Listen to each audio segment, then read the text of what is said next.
नमस्कार दोस्तों, स्वागत है आप सभी का हमारे चैनल सुविद्या में। पिछली क्लास में हमने महात्मा बुद्ध के जीवन व्रत, इसके अलावा महात्मा बुद्ध के सिद्धांत, अष्टांगिक मार्गों के बारे में बात की। आज की क्लास में हम बात करेंगे बौद्ध साहित्य, इसी के अलावा बौद्ध संगीतियां और किस प्रकार बौद्ध धर्म आगे चलकर दो भागों में विभाजित हो गया, दो नहीं हम तीन कहेंगे। तो उन सभी की चर्चा हम आज की क्लास में करने वाले हैं। जैसा कि हम सभी जानते हैं कि जो बौद्ध धर्म है वो ईसाई धर्म के बाद विश्व का सबसे बड़ा दूसरा धर्म है।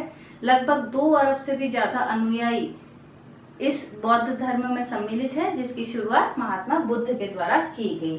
पिछली क्लास में जैसे कि हमने 4 आर्य सत्यों के बारे में बात की थी, आज हम बात करते हैं बौद्ध साहित्य के बारे में। ठीक है, महात्मा बुद्ध का जो ये साहित्य है ये पाली लिपि में लिखा गया है और इन्हें त्रिपिटक कहा जाता है। त्रिपिटक जो है यानी मुख्य रूप से मैं कह सकते हैं कि 3 पुस्तकें हैं, या पिटिक का मतलब होता है पिटारा, तो 3 पिटारों की पुस्तकों के रूप में इसे त्रिपिटक कहा गया है। और ये जो त्रिपिटक हैं वो किस प्रकार से हैं? पहला है, एक है विनय पिटक, एक है सुत्त पिटक और अभिधम्म पिटक। ध्यान रखें, त्रिपिटक जो कि बौद्ध साहित्य को कहा गया है। बौद्ध साहित्य मुख्य रूप से त्रिपिटक के रूप में सम्मिलित है।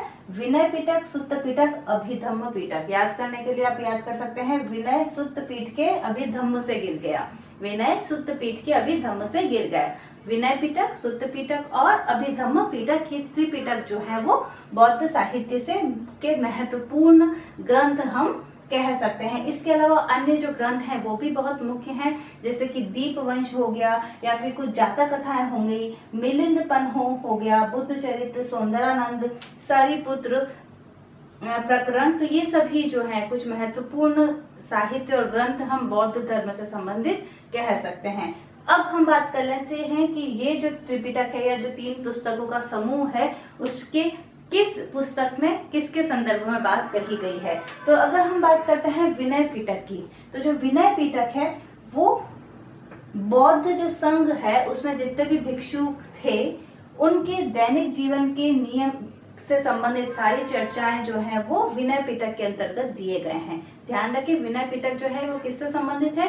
जितने भी बौद्ध भिक्षुक थे उनकी बौद्धिक भिक्षुकों की क्या दैनिक जीवन होना चाहिए, पूरे दिनचर्या किस प्रकार से व्यतीत होनी चाहिए, इसकी चर्चा जो है वो विनय पिटक में दी गई है।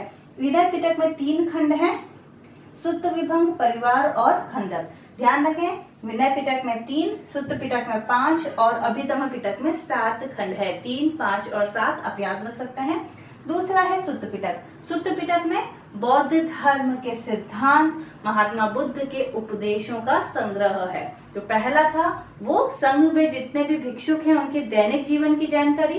जो सुत्त पिटक है वो महात्मा बुद्ध के सिद्धांत और उनके उपदेशों की जानकारी है। इसमें 5 खंड हैं, दीर्घ निकाय, मध्यम निकाय, अंगुत्तर निकाय, संयुक्त निकाय और खुद्दक निकाय। इसके अलावा जो तीसरा मुख्य त्रिपिटक है, किताब जो है वो है अभिधम्म पिटक, जिसमें बौद्ध दर्शन और बौद्ध परिभाषा के बारे में बताया गया है, जिसके 7 खंड है, धम्म संगिनी, विभिंग, धातु कथा, पुलपंजति, कथावत्थु, यमक और पट्टान।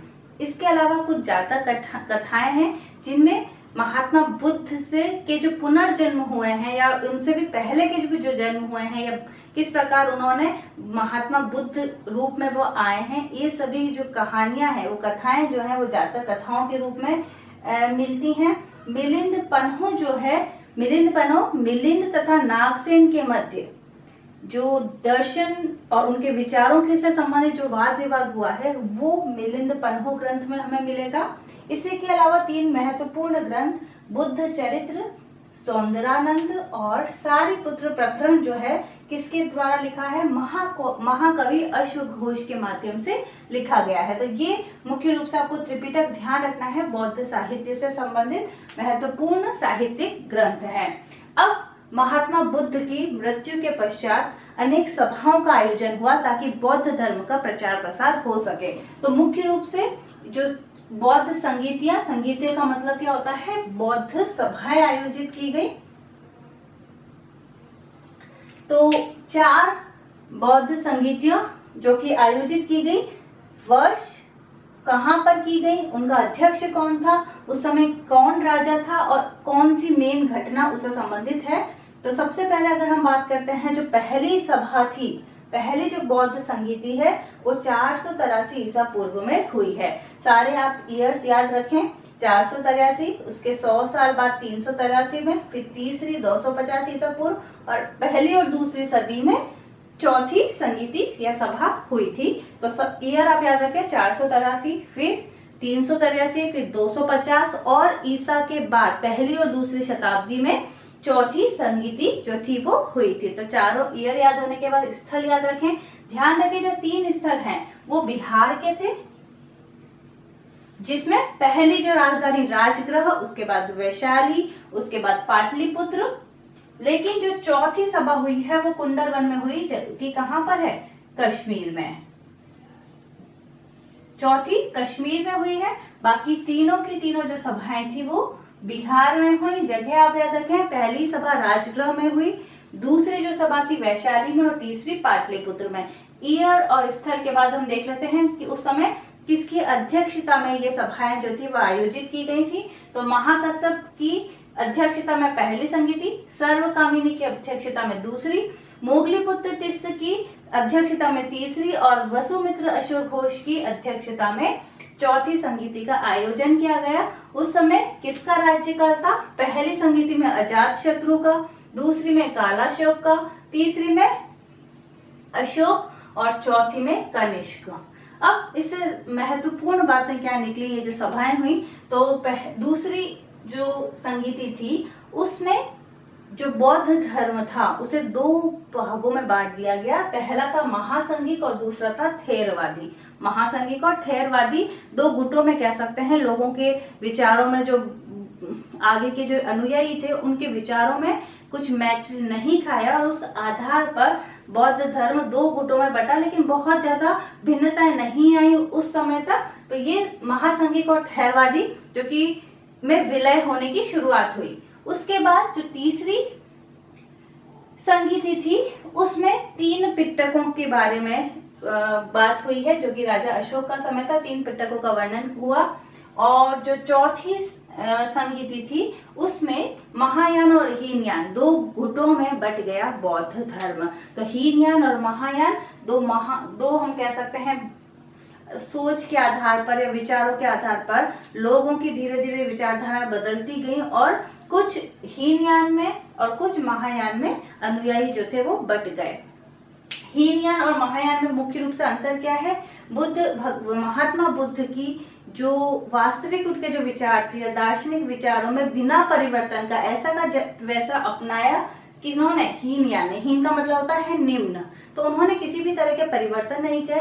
बुद्ध के जो विचार थे, उनकी जो दर्शन था उसी को उन्होंने इसी प्रकार अपनाया। महायान में परिवर्तन को माना गया कि लोगों की को और अधिक सरल लगे चीजें समझने में, अधिक से अधिक लोग बौद्ध धर्म से जुड़ सकें, इसीलिए इन्होंने समय के साथ कुछ धर्म में परिवर्तन किए, कुछ नियमों में परिवर्तन किए।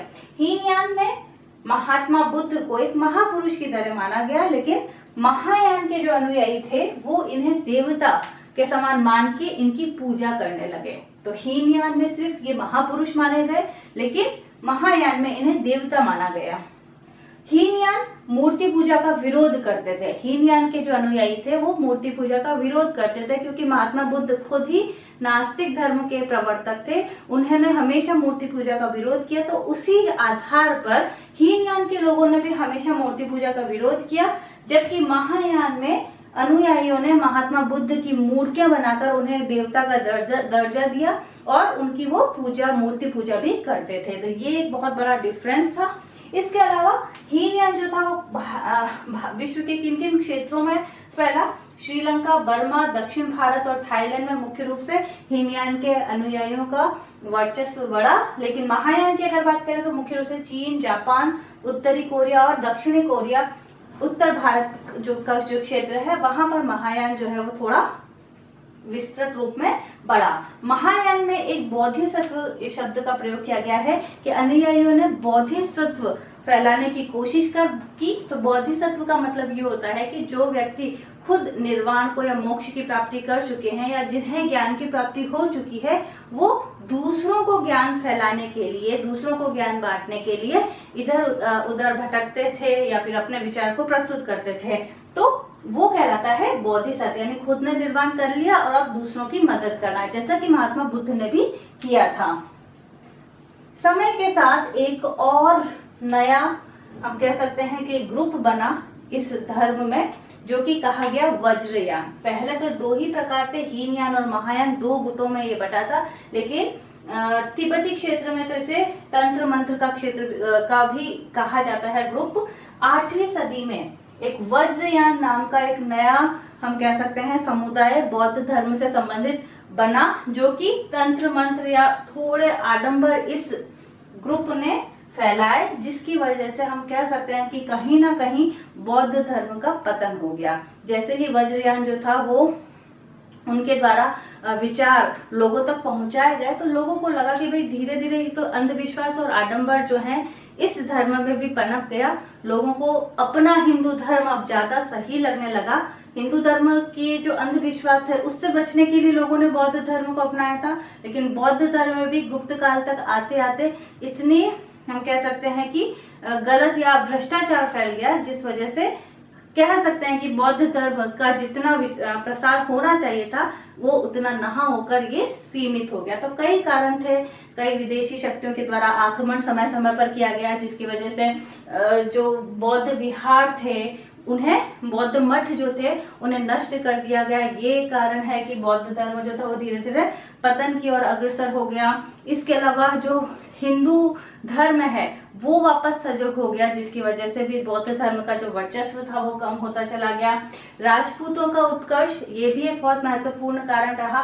राजपूतों जो थे वो अहिंसा को नहीं मानते थे और बौद्ध धर्म में एक बहुत ही महत्वपूर्ण बात अहिंसा पर जोर दिया गया है। तो कहीं न कहीं इसने भी बौद्ध धर्म का हम कह सकते हैं कि विरोध करने की कोशिश की। आंतरिक मतभेद भी रहे कि ये जो बौद्ध धर्म था अलग अलग ग्रुपों में बढ़ता चला गया। ये सारे कारणों की वजह से बौद्ध धर्म का पतन हो गया। तो आज की क्लास में हमने बौद्ध साहित्य, बौद्ध संगीतियों के बारे में पढ़ा। बहुत बहुत धन्यवाद। अगर क्लास पसंद आई है तो प्लीज इसे लाइक करें, शेयर करें और सब्सक्राइब करें।